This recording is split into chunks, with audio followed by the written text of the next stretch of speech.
With the Lucky Land Slots, you can get lucky just about anywhere. This is your captain speaking. We've got clear runway and the weather's fine, but we're just going to circle up here a while and get lucky. No, nothing like that. It's just these cash prizes add up quick. So I suggest you sit back, keep your tray table upright, and start getting lucky. Play for free at LuckyLandSlots.com. Are you feeling lucky? No purchase necessary. Void where prohibited by law. 18+ terms and conditions apply. See website for details. Hello, it is Ryan, and I was on a flight the other day playing one of my favorite social spin slot games on ChumbaCasino.com. I looked over at the person sitting next to me, and you know what they were doing? They were also playing Chumba Casino. Coincidence? I think not. Everybody's loving having fun with it. Chumba Casino is home to hundreds of casino-style games that you can play for free anytime, anywhere, even at 30,000 feet. So sign up now at ChumbaCasino.com to claim your free welcome bonus. That's ChumbaCasino.com and live the Chumba life. No purchase necessary. VGW. Void where prohibited by law. See terms and conditions. 18+. With Lucky Land Slots, you can get lucky just about anywhere. Dearly beloved, we are gathered here today to... Has anyone seen the bride and groom? Sorry, we're here. We were getting lucky in the limo and we lost track of time. No, Lucky Land Casino, with cash prizes that add up quicker than a guest registry. In that case, I pronounce you lucky. Play for free at LuckyLandSlots.com. Daily bonuses are waiting. No purchase necessary. Void where prohibited by law. 18+. Terms and conditions apply. See website for details. Serie Chronicles is a Media Chronicles production. Welcome back, everybody, to Serie Chronicles. It's another slightly odd week at the end of the football season. I feel like we've been doing a couple of these recently where we're not quite sure where the big action is. It feels like maybe the big action is the action for Italian clubs, at least happening in midweek in the Europa League, because a lot of the big questions in Serie A have been resolved. We know who's winning the league. We know who's going to be pretty much the top four. Maybe the top five is a little bit more of a conversation, but we did still have a game this weekend that stands out. So we'll head straight there, which is Roma against Juventus. Mina and Patrick Kendrick are with me as always. Mina, I'll just give you one name, Mina Rizuki and Patrick Kendrick. I'm like Madonna. Mina's like Madonna. And yeah, let's go straight to the Stadio Olimpico, because Roma are in the middle of their Europa League semi-final against Bayer Leverkusen. I did a little voice note on Thursday about how things went. Obviously not great is the answer. They had this game sandwiched in between against Juventus where it didn't feel so consequential, because Juventus are third, looking pretty set in that top four.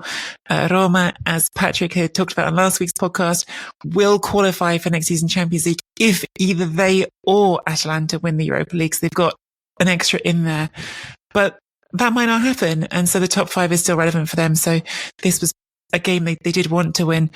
And surprisingly, I thought, if anything, Juventus looked like the slightly better team in this one. I don't know. What do you guys think?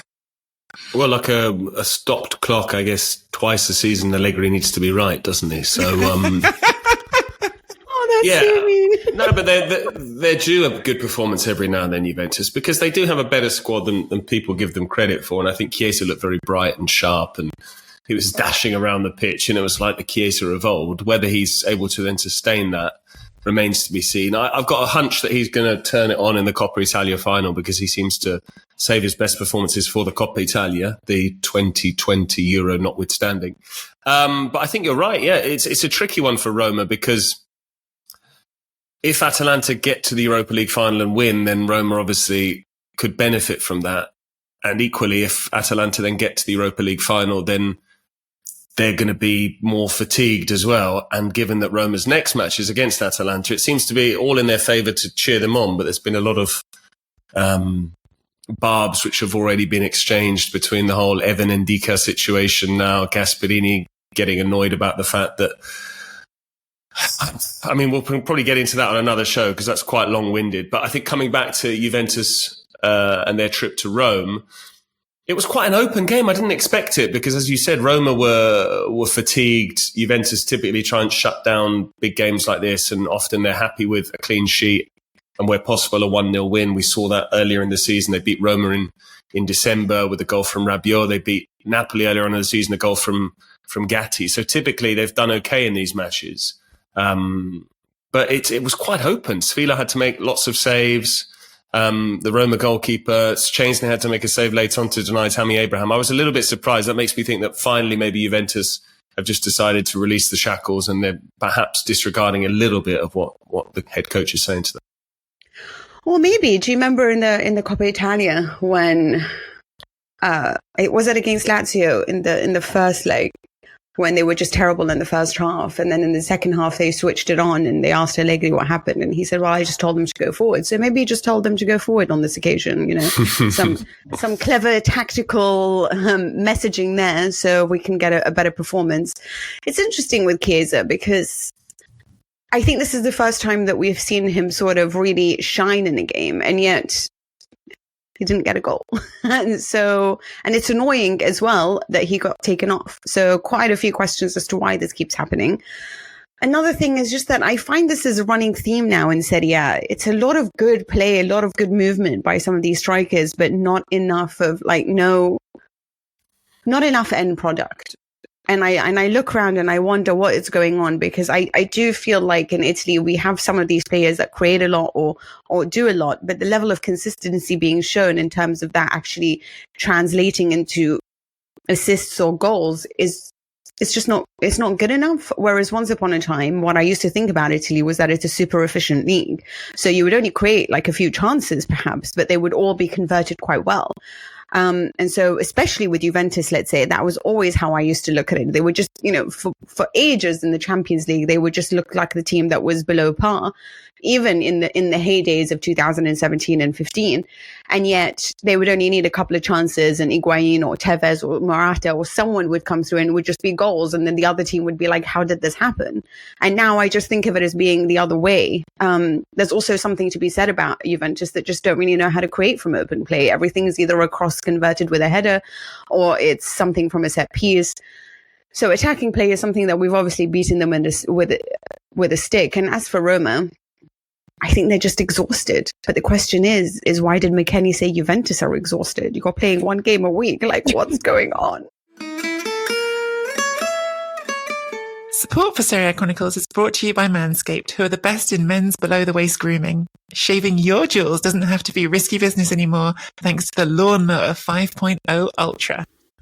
This trimmer is all about keeping things smooth and safe so you can trim with confidence. Treat your boys down there and join the 10 million men worldwide who trust Manscaped by going to manscaped.com to get 20% off plus free shipping with code SERIA. With Manscaped, it's easy grooming, no surprises. So, I actually gave my shaver to my best friend because, I don't really understand that much about these things. And I sort of was laughing about it because I was like, why do you guys get so excited about shavers? But he was really excited. And I don't know if that's the usual reaction to get something like that. I was like, oh, it's really good, actually. So is that normal or is that just weird? Yeah, I think it's a great gift idea. It's the sort of thing where I think men, I don't want to come across with a sweeping gender stereotype, but here you go. I think typically men probably wouldn't buy this for themselves, but I think it's an excellent gift idea. It's the sort of thing where if you're given it, and I was very grateful to Manscaped for having given me this wonderful kit, Exhibit A, which has got all sorts of things in it. We've got a crop smoother. We've got a crop preserver and a couple of very handy gadgets with all of the various things that you need, beautifully presented. And I actually gave it a whirl. I'll spare you the details.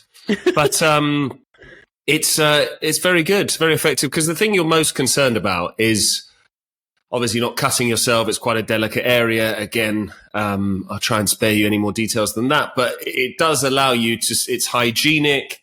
It's safe. It was very smooth. I was then able to moisturize. Again, something I wouldn't ordinarily do. But when you're given this lovely presented package with all of these shavers and creams and ointments and so on and so forth, and the various gradings so you can get the length right, it's quite a nice, it's treating yourself. And I don't think men treat ourselves enough. And I think whereas women typically might go and see the beautician and go for a wax or what have you, you don't really, as a man, certainly in my experience, I've never gone and done likewise. So the idea that I could then, in the comfort of my own home, tend to that particular area of my anatomy was nice. So I'd like to thank Manscaped for that. And I was you're a little bit wary of it initially and you think, I don't need that. But then as and when you use it, I have to say, you are now preaching to the converted. I'm a Manscaped fan.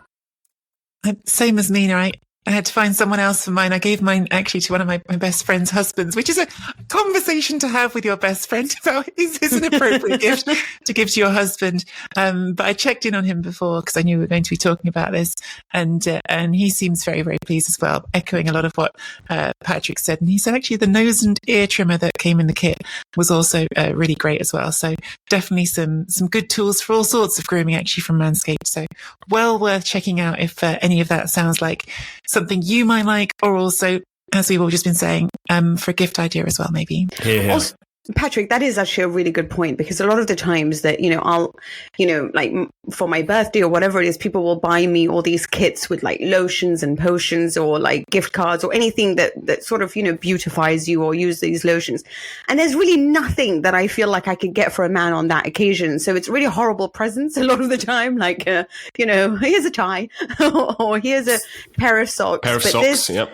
This kind of makes you, it's also the lotions and potions I do think it's a really nice touch when you give that box, because it looks very impressive. So I think it's also a really great gift idea. Absolutely. It's wonderful. So you can get 20% off and free shipping, just to remind you guys, with the code Serie at manscaped.com. If you are thinking this sounds like something you want, please do use that code. It helps us out, guys. We'd love you to do that. There's 20% off as an added incentive to do it. Free shipping with that code Serie at manscaped.com. Show your balls some love and feel free as a dove. It does feel like, to me, looking around Serie A this weekend and perhaps last week as well, there's a lot of these games really feel like end of season games. And it feels like there's this energy in a lot of the league where it's like, okay, we're kind of there now. We're at the end of this marathon and we're staggering across the line. And as you said, Mina, Juventus have the least right to feel like that, because they didn't go to the Supercoppa. They haven't been in Europe. Yes, they've gone to the Coppa Italia finals, so that's something. But in general, they've played a lot of fewer games. And perhaps that's why they were sharper than Roma in this game. Roma really did look wiped out to me. And perhaps there's something in Federico Chiesa just being a little bit healthier and buzzing again. He's such a particular footballer. I feel like we've talked around him just over and over again without the narrative really changing in these last few years, because it feels like we all see this potential in him. We all see the possibilities in Federico Chiesa. We all saw him at Euro 2020 being such a dynamo for Italy. And I still have the same frustrations with him anyway, where I say, yeah, just look up a bit more. If you could just not always be looking down, if you could sometimes be a bit more generous. But he did set up a goal in this game, with a nice cross for Bremer. And he really showed us that best of himself again with that, shot that came off the post. I think it was Christensen. He turned inside out. Really nice, drag back and completely wrong footing the defender. He really has got all this in him.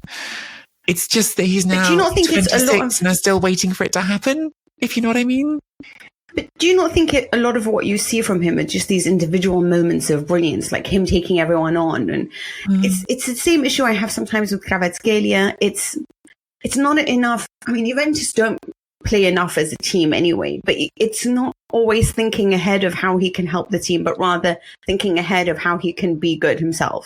And I think he's too individualistic in his way, and he deserves a lot of freedom and to play like that, because when he turns it on, he's really special. But that for me is something that I don't really like to see, particularly in my team. I don't know how to explain this. I don't like players that are brilliant when they're left alone and allowed their freedom. I like players who are brilliant for the team.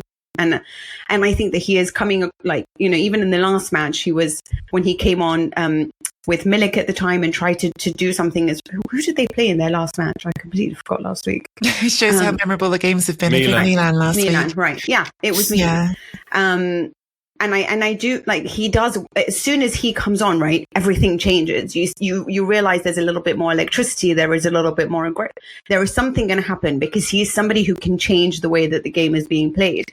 But again, it seems a lot reliant on what he can do in terms of brilliance, rather than what he can extract from his teammates around him. So it's that kind of thing that he for me is in that same category with a few other players that I'm never sure about, because at this level, at his age, he should be able to be a bit more of a team player, to have developed more into a team player. And I agree with you, Nikki, it's still head down a lot of the times. It's still somebody that I'm not sure I want to rely on for 90 minutes to rescue me. But I do think that I can always bring him on, and I will provoke a reaction. He will do something special. I just don't know necessarily if that will lead to my team's win. I think he's quite a limited player in terms of his tactical intelligence, to be honest. Exactly, I don't think he has the highest footballing IQ, which is not necessarily a problem.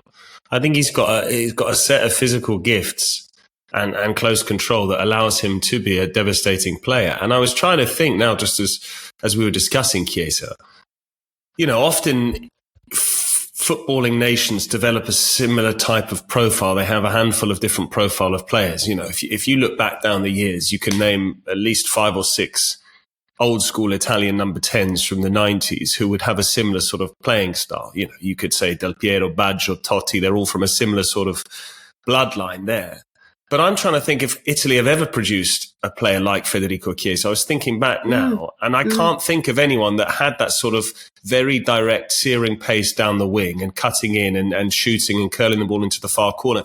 He's almost like an Italian, and Nicky's probably going to vomit at the mention of this, but there's a little bit of Thierry Henry about him in the way that he surges in from the left-hand side and tries to bend into the far corner. I'm saying it's a sort of Thierry Henry light. Obviously, he's nowhere near as consistent, but I think it is that sort of thing. And I think Henry was a much more intelligent player. He could do a lot more with Chiesa, but I think it's that sort of profile. And I think that Italy don't have too many players that can be match winners. I've always had my reservations about Chiesa. I think he peaked at Euro 2020. And I think, unfortunately, we saw someone at their peak. And I think there's only so long you can use the injury as an excuse. And I hope he's able to recapture that level. But even if he doesn't, I think Italy should be grateful that he was able to turn it on in a tournament where, lest we forget, he wasn't even a starter for many of those matches as well. And I think that could be his role. If the game is tight, you can get him on and then just give him the ball and say, make things happen, to be honest. So, but I can't think of a single Italian player from the past or anyone current that has a playing style even remotely similar to his, which is both a blessing and a curse, I think. I think that's a really interesting point. And I think it's something that I've thought about before when you talk about player profiles that are missing in certain, not missing, but less common in certain leagues. And it's why I think you get certain players who have a tremendous immediate impact. And then once they get more understood, that impact drops off quite sharply. And the one I always think of as my most extreme example is Juan Manuel Iturbe, who had that moment where you had teams literally stealing him off each other because everyone was so excited by him. And suddenly it was like, actually, he's not that special, is he? He's just direct and willing to run at people. And once you realize that doesn't happen that often in Serie A, but you can defend against it, suddenly it started to look a lot less scary, which is interesting because some of what Chiesa is the same thing. Run at people, be willing to dribble at someone, which it's not never existed, but I think it's been more rare in Italy than it has been in certainly, say, the Premier League, where you've seen a lot of those kinds of players. I think that's a really interesting point about Chiesa. Do you not think he would belong? I know this sounds crazy, but in a team in which that is a little bit more horizontal, and he can be the guy that makes them more vertical, like the outlet for that, run, would he not be better suited to that? I was curious, actually. I mean, maybe this is not an answer to the question, Mina, but I'm so curious because there was this rumor, and I think it's just pure agent talk trying to help his client get some more money in the deal. This rumor about Roma coming in for him because he's only got 1 year left on the contract after this summer. I was curious to know what you would think about that. You don't want them to keep him, you want him to go. Well, it depends. Can I get Pellegrini? Because I'm a big fan of Pellegrini. I really, really like Pellegrini. Yeah, I don't see him leaving Roma to go to Juventus. I know. This is what's upsetting me. It's one thing Pjanic and Benassia, but I don't see it happening with Pellegrini, to be honest. So, yeah. You don't want Dybala back instead? No, it's okay. I mean, Dybala's been brilliant, but no. Dybala, it's that kind of player. They're just these. Oh, I don't know. Dybala, Leao, Chiesa, Vlahovic, they all fall into this one bracket that for me is not top level football. And you'll think I'm crazy. The best thing for Chiesa's career, and maybe even for Italy as a consequence of this, would be for him to go to the Premier League. I think his style is perfectly suited to the Premier League. He's very direct. He's very quick. There's a lot of transition. There's a lot of, but there's millions of people like him there, and he's not. There's a lot like that, which is I don't think he'll stand out because I don't think he's better than them. I don't think he needs to stand out. I think he needs to fit in, to be honest. That's why I actually think Spain is better for him, because I think if you are a team like Barcelona that is capable of keeping the ball, that has intelligent players around you, and then you allow this man some vertical freedom to convert all of that possession into a more direct threat, change of pace will be electrifying for everyone, and then he could really show off his freedom. But when everyone else has all this steering freedom and not that much tactical intelligence, I think he'll just be one of many. Well, you say that, Mina, but having it's only just come into my head, this thought, but some of those criticisms that we're levelling at Chiesa, I might also have levelled at Nicolo Zaniolo. And I'm not saying it's been perfect for him at Villa, but he's done okay. Pretty much been awful. They don't want to keep him. I mean, he's had one or two performances. Like the fans haven't been on his side. I don't necessarily. And Zaniolo, I mean, it's a different body shape, though, isn't it? Zaniolo's 6'3", and Zaniolo's physical. He's not as quick. He's quite upright, and obviously he bulked up a lot after his knee injury. Whereas Chiesa's a lot big. He's shorter and he's quicker and a lower centre of gravity. So I know what you mean. That's why I don't really like them playing together for Italy, one on the right, one on the left. Personally, to me, it's either or, and I would go with Chiesa on the basis that Zaniolo hasn't done enough. If you ask me, but I think right wing is a problem position for Italy. I really do. I mean, for me, I prefer a Berardi type of player, So that's a miss. Be still my beating heart. Yeah, that is what we love. I think that's the question I need to get to both of you then is, do you see Federico Chiesa having a role this summer for Italy? And if so, what would you like that role to be for Italy? Like, do you see him starting? Do you think he's just that impact player off the bench? What do you think is... Am I Spalletti or is this Patrick Kendrick talking? Give us Patrick Kendrick. Okay, well, my opinion doesn't count for much, but if it were me, I would have him coming off the bench as an impact player. Me too. But I think that's a huge call because then you're basically inferring that someone is more qualified than him to start the game, and you're saying Italy have a better left winger in terms of pure talent and potential. I don't think they necessarily do. Although what Claudio Ranieri said recently about an exclusive with the Tinkerman. What Claudio Ranieri said recently about Nicolas Viola really sort of struck a chord with me. He basically, because Viola scored 5 goals off the bench, and there was a lot of clamour, why is he not starting?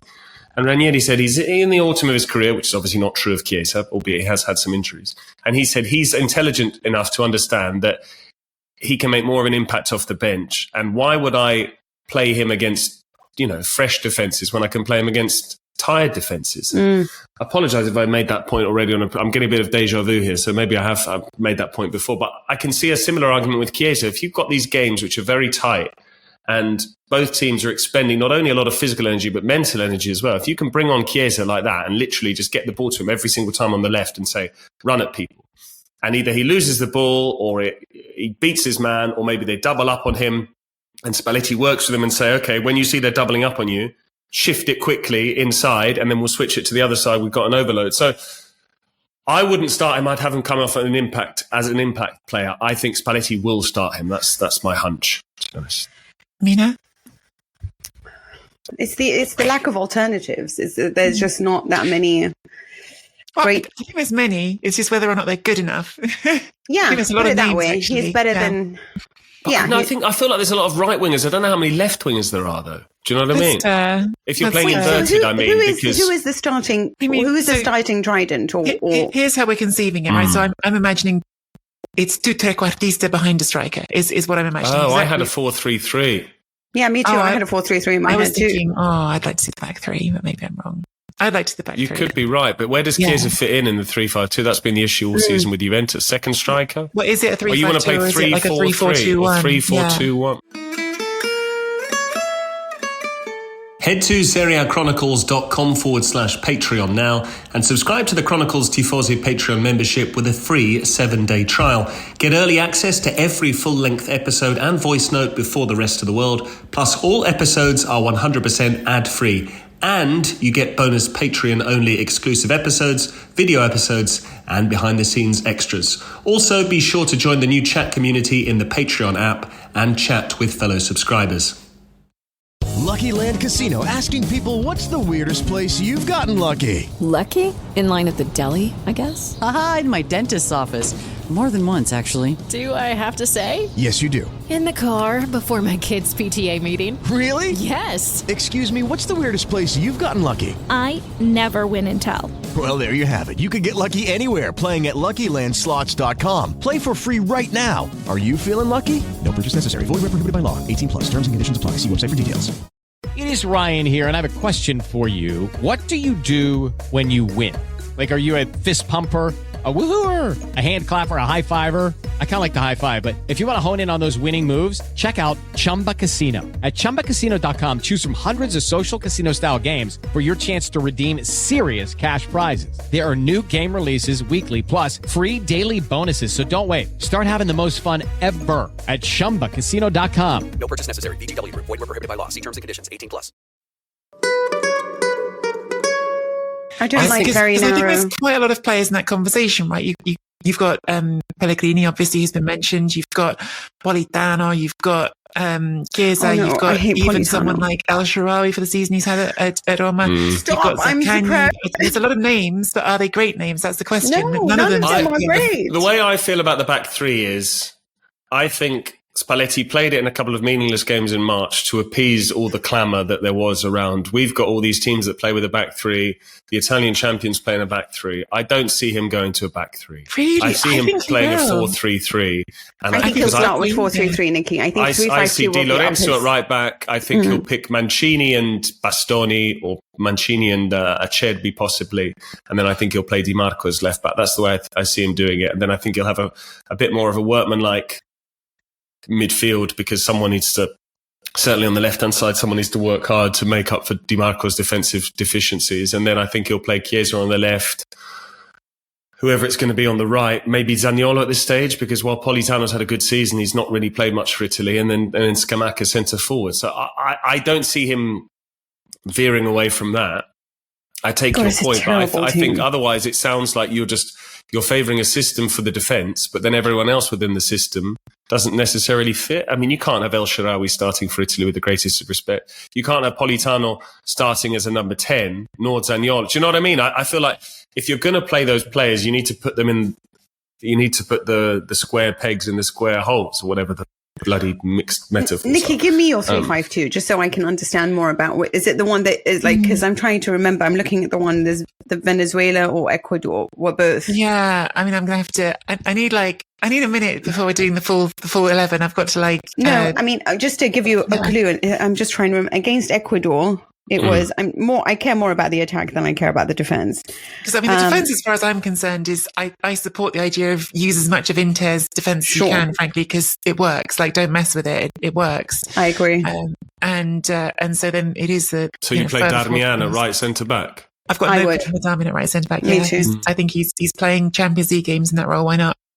I think he's also pretty smart. Di Lorenzo. Yes, I would for sure drop Di Lorenzo for Darmian. Yeah, probably form. Yeah, I think he gets a really bad rap, Di Lorenzo. I mean, there's no one can thrive in that team this season, to be honest. But I think people have very short memories, which is totally fair. But I think that it's not a judgment on him as an all-around footballer; it's a judgment on what's going to do best this summer.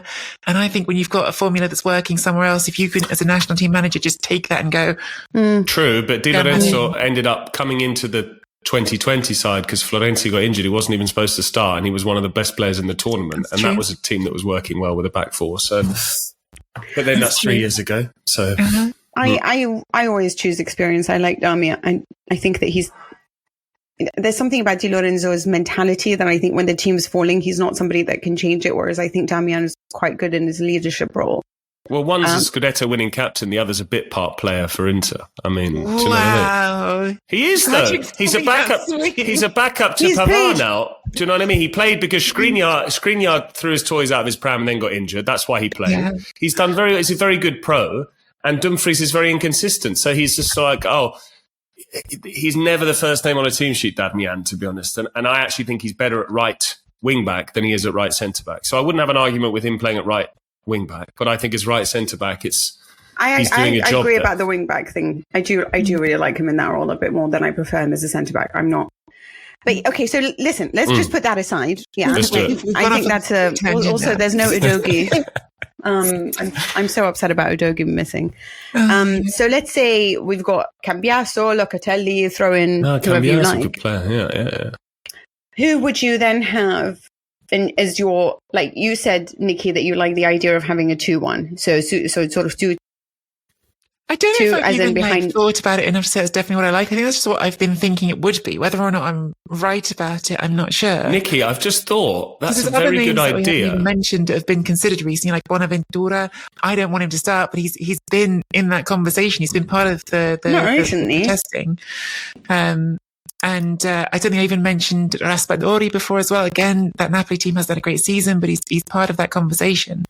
He is. But what I would say about Raspadori, someone like that, is if you can't get in your club team, you should not be starting for the national team. To me, that's just a very firm principle. But I'm now reconsidering the double trequartista. Because if Scamacca's, if he's the number 9, that's the way they play. Atalanta, they either play with 2 in the hole or 1 in the hole and 2 strikers. So I quite like that if you get someone close to him. But the thing is, can Pellegrini play that far forward? Because I think he's the best in terms of ability, but I think he's better almost coming from deeper. So a lot for Spalletti to work out. I do think that's part of what you just touched on there, Patrick, is like, for me, it's like you sort of like fit certain like fixed points in that are non-negotiables basically at this point. And like, incredibly, and we should get onto him in this game, because if you'd asked me 2 months ago, this would not have been the case. But I think now Gianluca Scamacca is untouchable. I think that is literally starting number 9. Like nothing else is going to be considered because he's scoring goals left, right, and centre. What about Retegui? No, I like Retegui as an option. I think he should be in the squad, but you can't start him ahead of Scamacca. How Scamacca's playing Retegui's an interesting one because he has consistently performed for Italy since he came into the side. He has. But he got his first goal since February against Milan at the weekend. It was a penalty. Yeah. Admittedly, but Scamacca's going to be on his PlayStation, right? So I think if Scamacca stays fit, boy have his PlayStation. I'm okay. Yeah, let him have his PlayStation. I wish the tournament started tomorrow. I really do. The way Scamacca's, but the only thing I want now is for Scamacca to have as many matches as he can between now and the end of the season. That means Atalanta going to the Europa League final, an extra match there. He's going to be fresh. It might actually be a blessing in disguise if he doesn't play in the Coppa Italia final because he's suspended. So then suddenly he's got this. Yeah, but imagine he wins the Europa League final. That's what I mean. Maybe he's got this burning desire to get them through that semi-final second leg against Marseille because he's like, well, I can't take part in the final of the Coppa Italia because I'm suspended. I can't remember if he even played against West Ham, for West Ham against Fiorentina, or if he came off the bench, or what happened with the Conference League last year. But I saw a still of him with the trophy the other day, and I thought, I remember you being a one-season flop, basically. But no, I think the Italy conversation is fascinating, and would you really? None of you would start Zaniolo, so none of you would have him in your team. Mm-hmm. I really like Zaniolo in the team. I think he adds physicality. I think he adds pace. And for me, I think he's... Is he going to track back? Is he going to get booked after 5 minutes? Patrick, it's interesting that tracking back. You love Leao. Some players don't need to track back, Oh, Rafa was appalling. I know we're going to get on to Milan later. But I had no defence. I was really... what's the word? Quite catty on my commentary about Milan. Were you? It was a little bit Schadenfreude, yeah. And I was both barrels for Lyon, unfortunately. And I think maybe deep down you'd conditioned me slightly. I think I was defending him to the hilt, and I was like, look, I've done so much for you, spreading the word via the Serie A Chronicles, and then you let me down like this. Et tu, Brute. Do you know what I mean? So, imagine he replied to your commentary with your tweet before being like, "Hey, everyone." He should. Yeah, absolutely. Maybe I need to clip something up and say, "What do you think about this, Rafa?" Yeah, it was appalling. I feel like we're getting a little bit unstructured, which is fine because the games this weekend, as we've said, we're not. Why have we not spoken about Sassuolo Inter? Well, we will get to that. I wanted, since we've touched on... Is it really necessary at this point? Yes. I just feel like they're on holiday now, We'll get to Sassuolo Inter. We maybe even should have gone there first. We haven't. We've gone to Scamacca first. I just want to touch on this quickly because I haven't. Scamacca now, I think I've just counted this right, 10 goals in the last 12 games. But correct. I think it's not just the fact of scoring the number of goals, which needs to be highlighted. He scored in both legs against Sporting. He scored twice away to Liverpool. He scored in the first leg of the Europa League semi-final away to Marseille. He's scoring in the big games as well. He really is in this extraordinary run of form. It was really interesting watching Atalanta against Salernitana this weekend. Of course, They won, which is a big result for them, keeps them on track for that Champions League spot through the league. They're worrying me. It wasn't a great performance all around. They fell behind early to a team that's already relegated.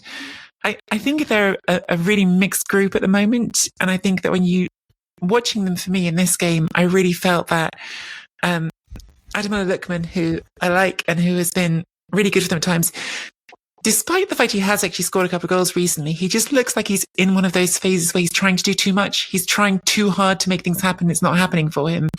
Whereas you look at someone like Scamacca and it looks like he just, whatever he does turns to gold right now. And the same for Koopmeiners. And not surprising that those are the two players who turned the game around and got Atalanta 3 points. Since we just talked about Roma, to just say what the situation is, Roma, sixth on 60 points. Atalanta notionally ahead of them, but same points. They have a game in hand. Bologna now on 64 points in fourth place.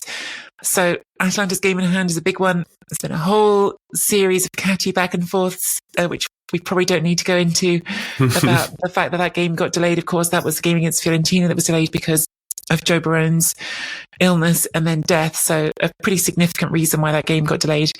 But the fact that it hasn't been rescheduled still seems to be getting under some people's skin. But that will have a big influence on that race for the top five. Was there anything else you want to say about that? Because we should talk about Inter Sassuolo, but I don't know if there's anything else you guys wanted to touch on those games. Yes, a couple of things. To me, it's the variety of Scamacca's goals as well. Just quickly, whilst we continue our loving of Scamacca, you know, he scored that back. He scored that back heel at Empoli earlier on in the season. He had a disallowed goal against Fiorentina in the cup where he smashed it into the roof of the net before then scoring a legitimate goal with a scissor kick. I remember a goal while he was at Sassuolo against Napoli at the Mapei a few years ago. There's a cross in from the left. He chested it down, spun around and volleyed it in. It was not dissimilar to the James Rodriguez goal or James, if you prefer to call him that, for Colombia years ago. And the only other thing I'd say on Atalanta and Roma is the tiebreaker, unless it's for relegation places or the top two positions, is head-to-head results still. So they still have to play against each other this Sunday night in Bergamo. I seem to recall the reverse fixture was 1 each. So if Roma beat Atalanta, they would have a superior head-to-head result. They would therefore go 3 ahead of Atalanta. And even if Atalanta were to win that game in hand against Fiorentina, Roma would finish above them if they were to finish level on points. So Roma have to... And ironically, Roma wanted an extra day. They wanted the game pushed back to Monday. It couldn't be pushed back to the Monday because Atalanta involved on the Wednesday in the Coppa Italia final. So I think Roma, they need to decide whether they really believe they can win by 2 goals in Leverkusen to take that game to extra time, or whether they think we've had a good run in the Europa League. Let's now qualify for the Champions League by beating Atalanta and finishing strongly in the league. So I'm very intrigued by Thursday's matches. I can't imagine De Rossi not wanting to go for everything. I don't think he's one of those people that budgets. It's part of the reason why he's quickly become my favorite coach. Like I'm in awe of him, and I know this team is somewhat slowed down a little bit. Exhaustion is kicking in. It's been a tough calendar for them, and I didn't see a very good performance. Actually, we didn't even talk about the match because we went straight into discussing whether or not Chiesa was going to play for Italy. Yeah, we did. Was there more you want to say on that? I guess it's a case of like a lot of people are like, oh well, Roma's slowing down. I'm like, yeah, but look at the calendar. Like it becomes hard, and I feel like a lot of great teams have slowed down towards the end of the season. I mean, Milan and Juventus have fallen off a cliff, and so I think it's normal. But I do think that he's a coach who he's bringing out the best in a lot of players that I didn't imagine. And so I look at this team and I think, I can't imagine that he will look up on Thursday night and say, we've already lost this. Do we just give up on it? Because there is this weird passion inside of him that's desperate to do something glorious. So it is like, let's try for the comeback. I do think he's going to do that. If that ends up being... So this is where I hate Italian football, because a lot of the times what we enjoy so much, like all we ever talk about is that, we're pragmatic in the way that we approach things, right? Like if somebody actually goes for it, it's exciting if they win. And if they don't, you should have thought better. But then you encourage everyone to be very attacking. You encourage everyone to go for everything. And when they do, and it's a risk because they could fail, they're always getting criticized. All coaches just get ridiculously criticized all the time. So if he doesn't go for it and accepts that this is a loss to Bayer Leverkusen, I feel like the papers will murder him. And if he doesn't, then you should have thought better, because it's more important to qualify for the Champions League because you've already lost that. So I almost think it's a no-win situation for him. And I think this is the situation that we get to in Italian football. And so this is why I think that he's going to go for both of them, really. I think that's a great point that you make, actually, Mina, because the one thing that he can be sort of judged in favourably in comparison to Mourinho is if he were to go out of the Europa League in the semi-final. So I think he at least wants to match what Mourinho did by making the final of the Europa League. And there's also the added motivation. Wouldn't you really want to become the first team to beat Bayer Leverkusen this season? So even if you lose 1-0 in the second leg, you still end their unbeaten run. I mean, then they'll come back and say, well, actually, we still went through in the ties. So it's technically, statistically a defeat, but it didn't count for anything. So I think I agree with you. They'll try and win that game, score early, albeit I read that Allegri advised him that they can wait at least until the hour mark before scoring their first goal. No, he didn't say that. He just said you don't need to rush into scoring straight away, as in you still have until don't worry about it if you haven't scored in the first half. There's still the second half and you can just score early. Keep it 0-0 till the hour mark. Allegri's mentality is don't worry if you haven't scored in the second half either, or next game.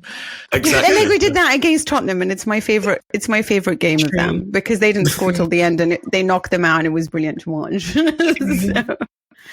I'm going to knock them out when they least expected. Yes. I'm going to resist for once making a mean comment about Tottenham. I will move on. I will move on to Sassuolo against Inter. Sassuolo won Inter 0 on Saturday night. On the surface, it's a result that's all at once extraordinary and not extraordinary, because Sassuolo are in the relegation zone, 19th in the table, have been mostly pretty bad this season. They did bring in Davide Ballardini, relegation expert, to save the day, and it has not really turned things around. On the other hand, this is the 22nd time that Sassuolo have played Inter since coming back to Serie A in 2013 in the league, and this is their 10th win in those games. So the series is exactly evenly split, 10 wins each and 2 draws after this one.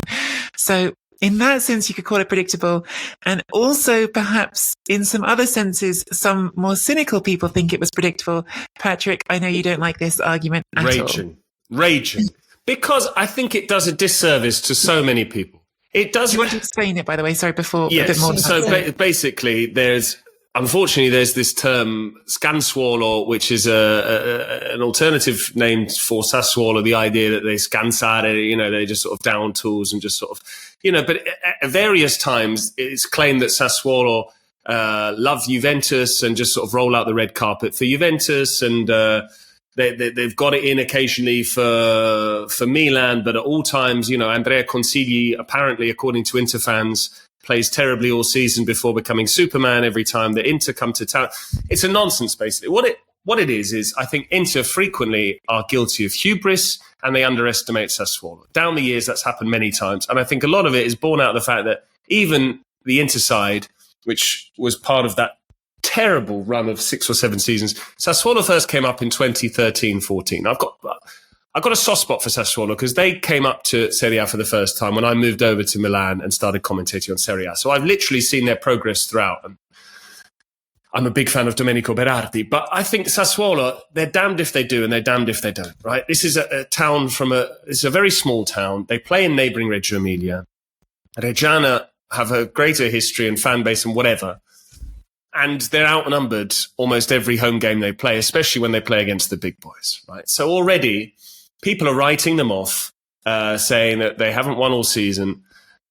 The only game Inter haven't lost all season. The only game that Inter have lost has come against Sassuolo. But I just thought that it was quite provocative, the Inter fans saying, you're going to go back down to Serie B, which, again, you can make the point that happens the world over in football. Fan bases try and rile one another up. But I thought Inter did everything in their power in the lead up to this game to make it, to give Sassuolo motivation, to be honest. They played a mixed bag of a team. And I hate this notion that there's foul play at play, that there's match fixing involved, because it does a disservice to the 22 players that went out there. Are you seriously trying to tell me that because Giovanni Carnevali, who's the Sassuolo CEO, is supposedly on good terms with Beppe Marotta, who's his Inter counterpart, that Marotta says to Lautaro Martinez, oh, by the way, Inter, make sure you lose this game. And Lautaro goes into the dressing room and says to people like Pavard and other players who are at the club for the first season, say, oh, by the way, we've been instructed to lose this game. It's a disgrace. It's a ridiculous insinuation. And all it does is damage to the Italian game. And to be honest, I'm sick of it.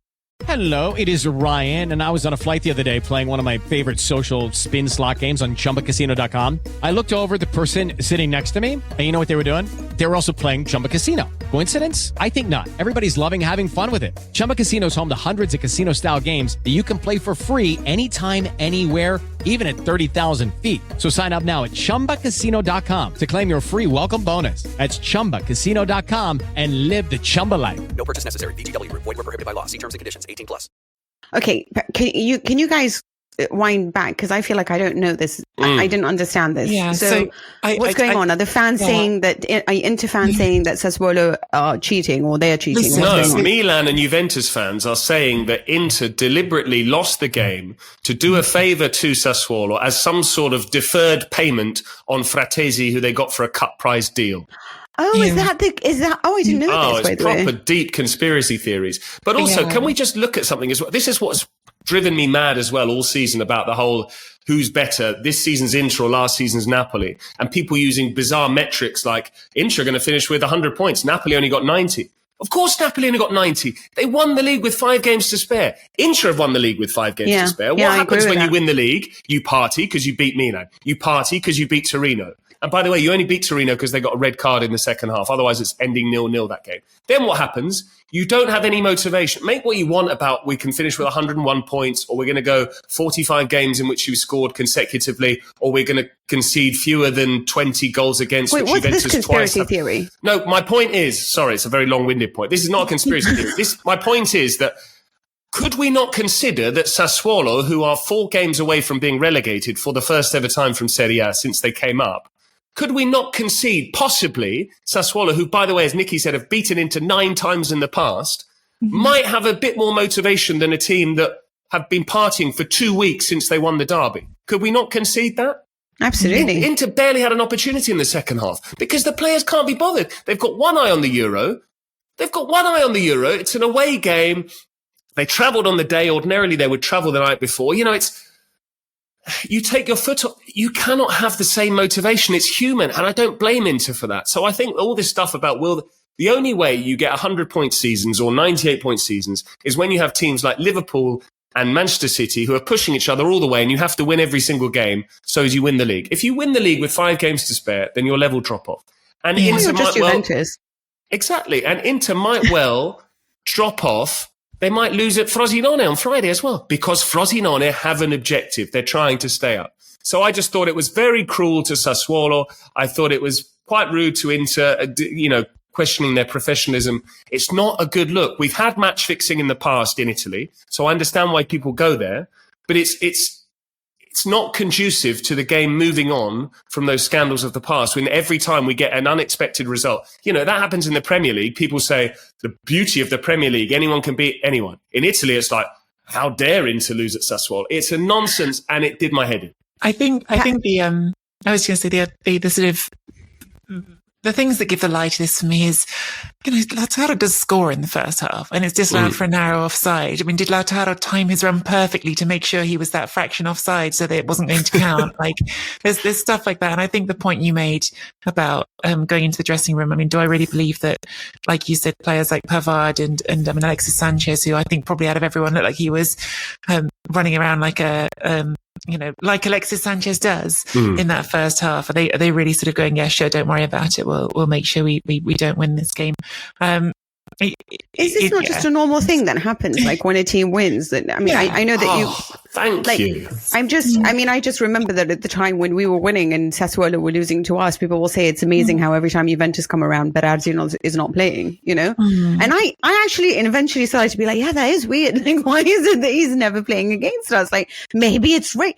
But it's just sort of the usual stuff that you throw to teams that are winning, right? Like, there's always some conspiracy theory as to why a team's winning. Fratesi was on the pitch, and out of anyone, like, could I imagine someone looking at his old mates and going, I don't really want to beat you? Yeah, I can imagine someone doing that. if they've already got their thing done, like being on the pitch and sort of in a personal way going, I don't really want to make you guys suffer. Someone that's barely started this season. I don't think so. Exactly. I think he thinks, I want to score, I want to prove, do you know what I mean? Yeah, I need to be starting for Italy. I need to prove to Inzaghi that I should be starting the odd game ahead of Barella or Mkhitaryan.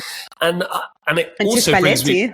Yeah, absolutely. And it also brings me back to what other people were saying. Do you remember the final Juventus title win? Of course you do, of the 9 in a row under Sarri, right? I think they ended up finishing 1 point clear of Inter because Juventus won it with 3 or 4 games to spare and lost their remaining matches. And I've heard people since say, oh, well, Inter have been the best team in 5 years because they were second in that year and they were 1 point behind. It's like, have some intellectual honesty, please. Yeah, they were also rans. They were, in the same way that Milan, if Milan are to win, and they won't because they're now 6 without a win for their last, across all competitions. But if Milan were to win out all their games and Inter were to play the reserves and lose all their games, you can't then look at the final table and say, oh, it's close. It wasn't close. And it's, and that's what I don't like as well. Like, it's just, isn't this something that, like, as in they were saying this about Bayern as well, but Bayern is supposed to be, obviously they're playing Real Madrid tomorrow. They lost over the weekend and people are like, well, look at them. Obviously they're going to lose. They lost over the weekend.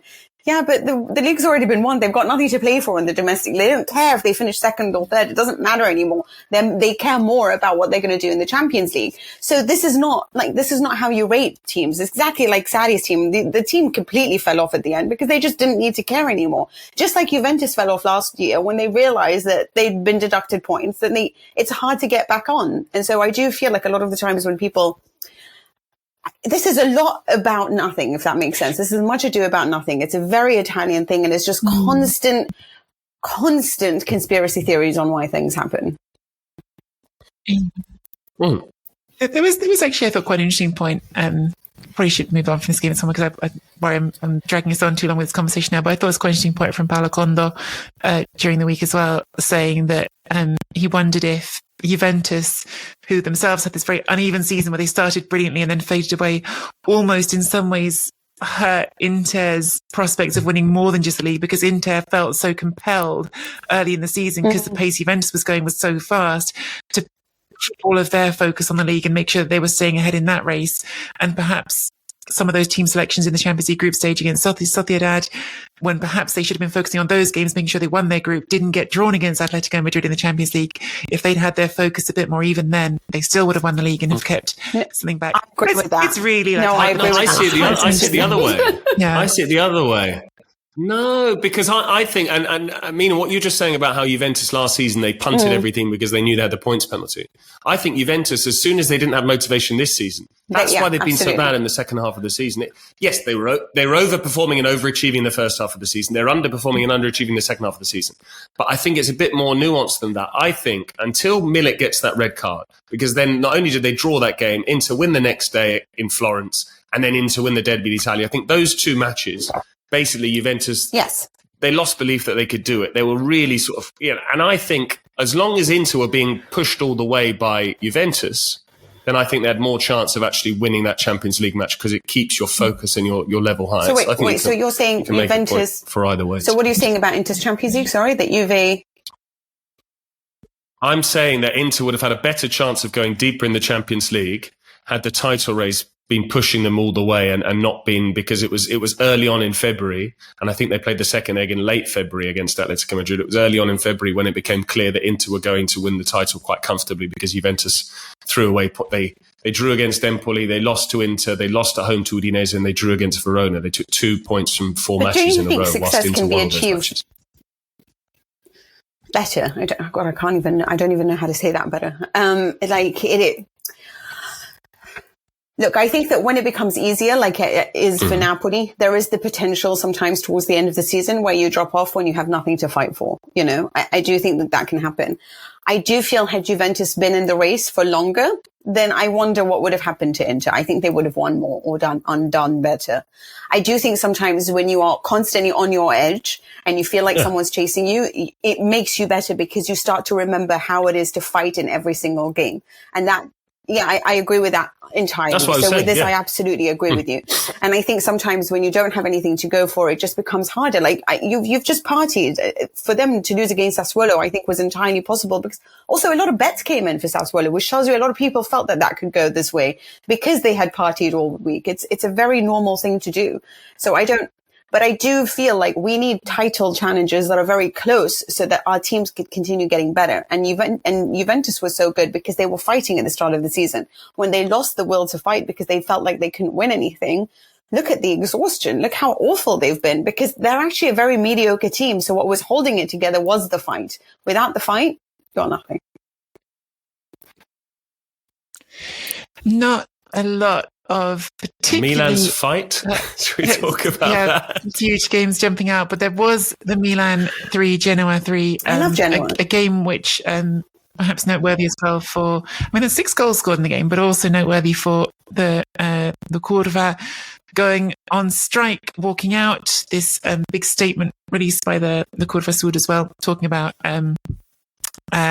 basically what they see as an abdication from the club's leadership in the 2 years since winning the title, accusations of not wanting to take a project forward, not making what even the intentions are the project clear. That's sort of a lack of statement, and also attacking the club for, in their opinion, not having a strong enough voice. So when, in the opinion of the Curva, when there've been refereeing decisions go against them or situations like that, League. Angry about not having someone exactly as Patrick just says, someone like Marotta who will speak for the club and speak up for them. Patrick, take it away if you have a thought on this one. It was a weird occasion, the whole Milan game, because part of the fan base are going on strike. We know that the ultras can intimidate other sections of support. So I think it's quite nasty, to be honest. I think if you're a Milan fan, you get to go to one game a season. You'd be pretty miffed if you go along and the ultras have decided that actually today we don't cheer, today we're on strike. Do you know what I mean? So, and then you're made to feel guilty if you want that. But it's difficult for Pioli. I think he's not going to jump before he's pushed. He's still got a year left on his contract. So, everyone wants the end of the season to come now for Milan. That was evident from their performance.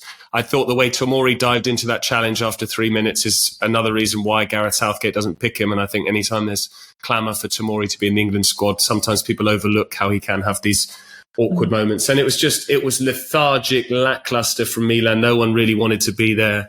Rafael Leao put in his worst Milan performance that I can recall.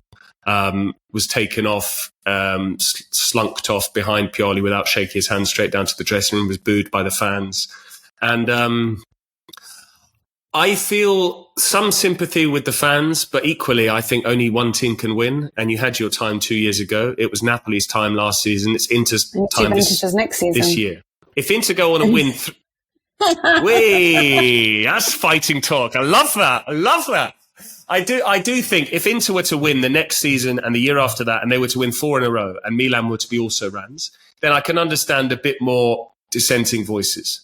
But I think, unfortunately, and we always come back to this point, Milan, they won the Scudetto under Pioli. They got to a Champions League semi-final the following season. They were runners-up either side of their... They were runners-up the year before their title win, champions the next. The year after that, they made the Champions League semi-final. There was constant progress. They had some good years under Pioli. And I think, unfortunately, this is a club that should feel entitled because of their history, 7 European Cups and so on and so forth. But they need to remember where they came from. And also, the problem will always be it's viewed through the prism of the Milan rivalry. So if they'd gone out in the Champions League semi-final to Bayern or Real Madrid or whoever, it wouldn't be a problem. They went out to Inter. This season, they might finish second. They probably will finish second. They finish second to Inter. And that's what it comes down to. And so until you get away from that, until Inter come third and Milan finish above them again, it's going to be like this. I always think of myself like, I don't know how much I agree with fan bases sometimes, because whenever I think of a club as if I was the owner and what I would do. So I tend to side a little bit more with ownership than I do sometimes with the fans. Yeah.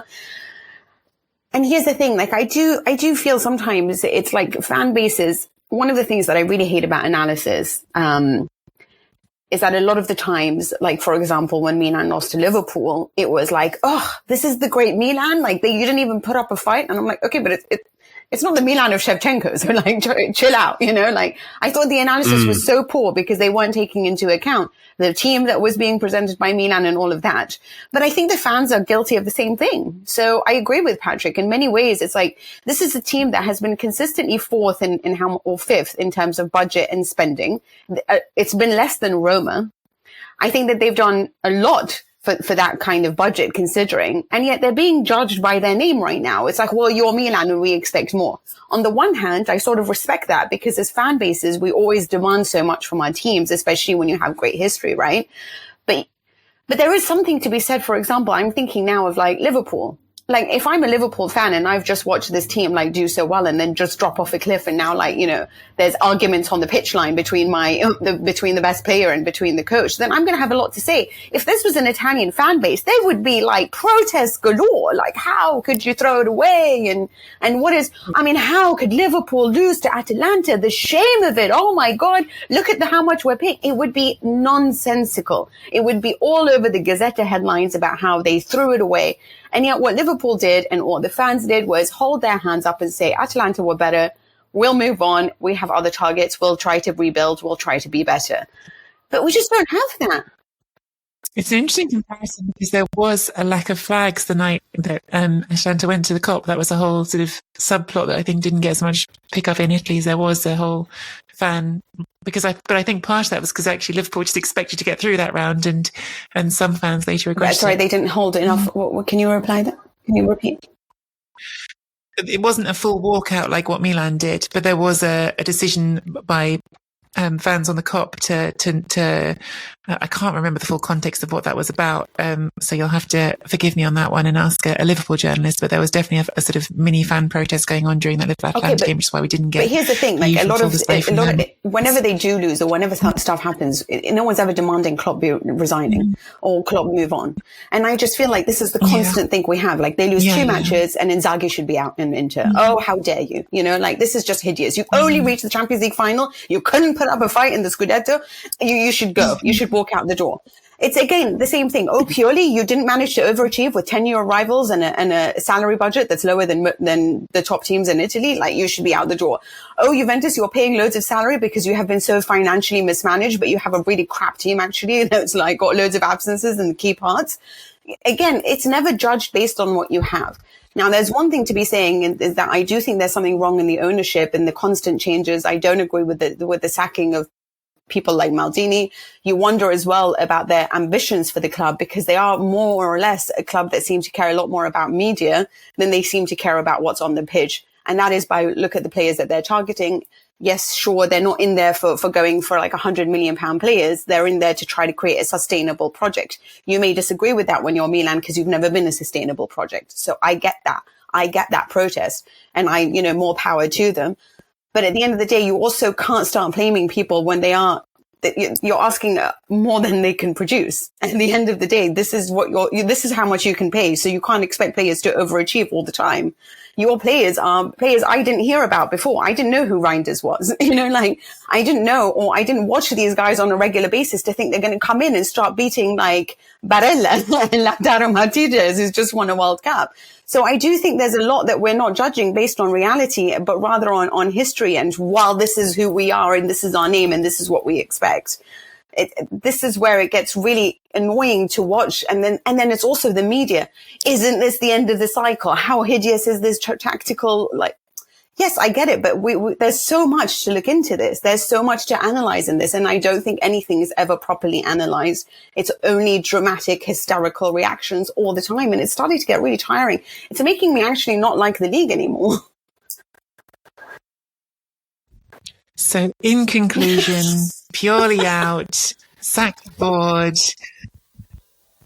get rid of the stadium, and let's chat about actually the place that Pioli has been linked to, Napoli. They drew 1-1 against Udinese. I thought this was actually a really interesting game in one sense, not overstated if I say really interesting game, but I think it was what intrigued me about this game was that Napoli actually did carry the game to Udinese. We've talked about teams that have perhaps put their feet up. I didn't feel like that with Napoli. I thought they actually dominated this game.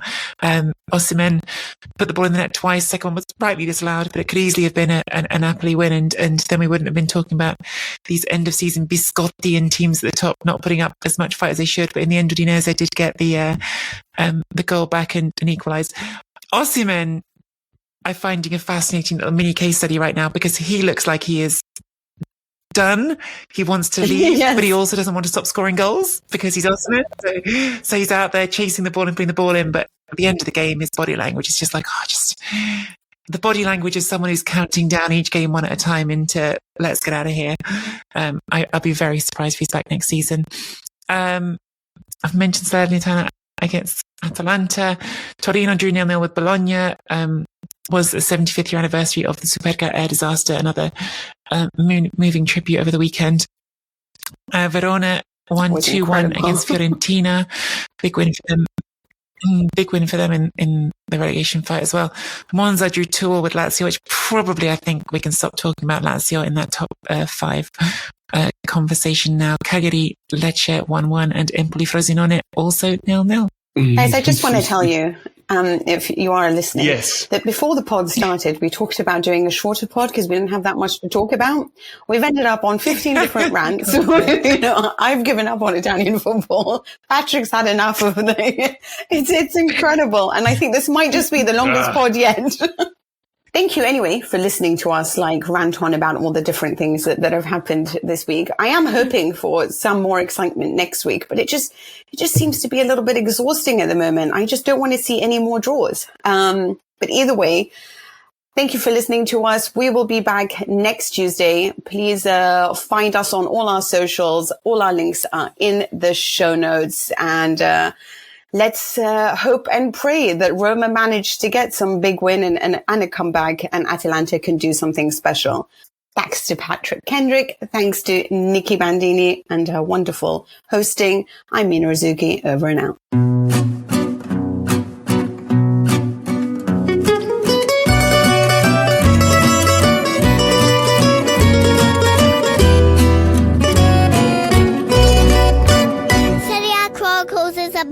Chronicles production.